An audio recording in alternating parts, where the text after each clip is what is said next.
جناب محترم مفتی خلیل احمد یوسفی صاحب، روم اس زمانے میں سپر پاور، اور سپر پاور ایران اور روم خاص طور پر، تو رسول اللہ صلی اللہ علیہ وسلم نے روم کی طرف بھی اپنا قاصد بھیجا. اس قاصد کی اپنی شان ہے، اس کے حسن و جمال کی، وہ یوسف امت محمدیہ کی ذیل میں ہیں، تو ان کے بارے میں آپ کچھ ارشاد فرمائیے. بسم اللہ والصلاۃ والسلام علی رسول اللہ. حضور صلی اللہ تعالی علیہ وسلم نے کیسر روم کی طرف جس شخص کا انتخاب کیا وہ حضرت دحیہ قلبی رضی اللہ تعالی. یہ مسلمان تو بدر سے پہلے ہوئے تھے، لیکن کسی مسئلے کی وجہ سے بدر میں شریک نہیں ہو سکے تھے. ابتداءً اسلام کا دور انہوں نے دیکھا، اور ان کا حسن و جمال اتنا تھا کہ جب یہ اپنے دروازے سے گزرتے تو چھتوں سے خواتین ان کے حسن و جمال کو دیکھا کرتی تھیں.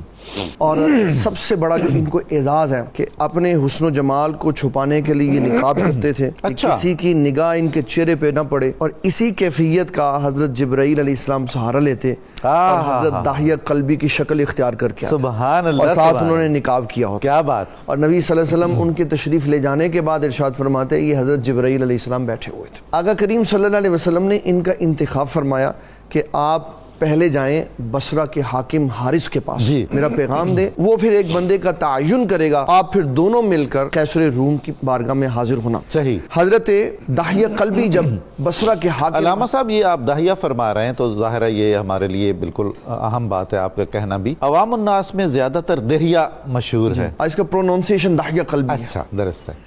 تو حضور پاک صلی اللہ علیہ وسلم نے جب ان کو بھیجا بصرہ کے حاکم کے پاس، تو انہوں نے عدی بن حاتم رضی اللہ تعالیٰ عنہ کو ساتھ ان کے اٹیچ کیا. کس لیے؟ یہ حاتم تائی کے بیٹے ہیں. جی. اچھا. ان کو ساتھ کیوں اٹیچ کیا کہ حاکم کے پاس جانا ہے تو اگر آپ خود اکیلے جائیں گے تو ہو سکتا ہے وقت نہ ملے، تو اس دور کے اعتبار سے تعلقات کی بنیاد پر ایک بڑا شخص بھی ساتھ بھیجا تاکہ آپ کا خط وہاں پہ پہنچ جائے. اب جب یہ وہاں گئے تو انہوں نے جا کے نبی صلی اللہ تعالیٰ علیہ وسلم کا جو خط دیا، اس میں حضور پاک صلی اللہ علیہ وسلم نے ایک بڑا خوبصورت جملہ لکھا ہوا تھا.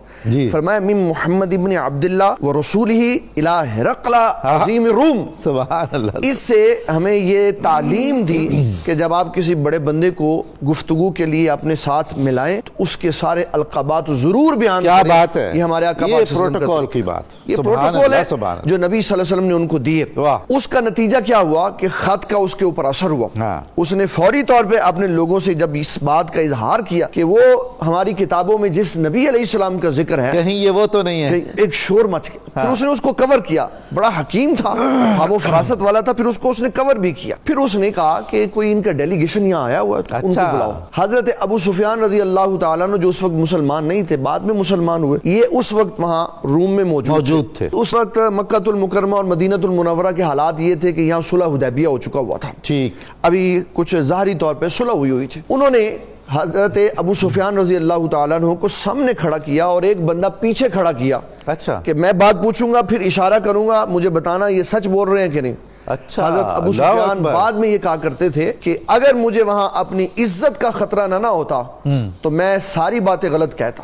اللہ. اب اس سے ہمیں سرکاری طور پر بھی یہ بات پتہ چلتی ہے کہ جو ملکوں کے نمائندے ہوتے ہیں نا، ان کو ہمیشہ سچا ہونا چاہیے، سچ بولنا چاہیے. اور یہ ہمارے آئین کا حصہ ہے. آرٹیکل 62-63 جب کوئی کسی عہدے پہ بیٹھا ہوتا ہے جھوٹ بولتا ہے تو عہدہ ڈسمس ہو جاتا ہے. بالکل ہونا چاہیے. اس کو سچ بولنا چاہیے کیونکہ عہدے کی نمائندگی ہو رہی.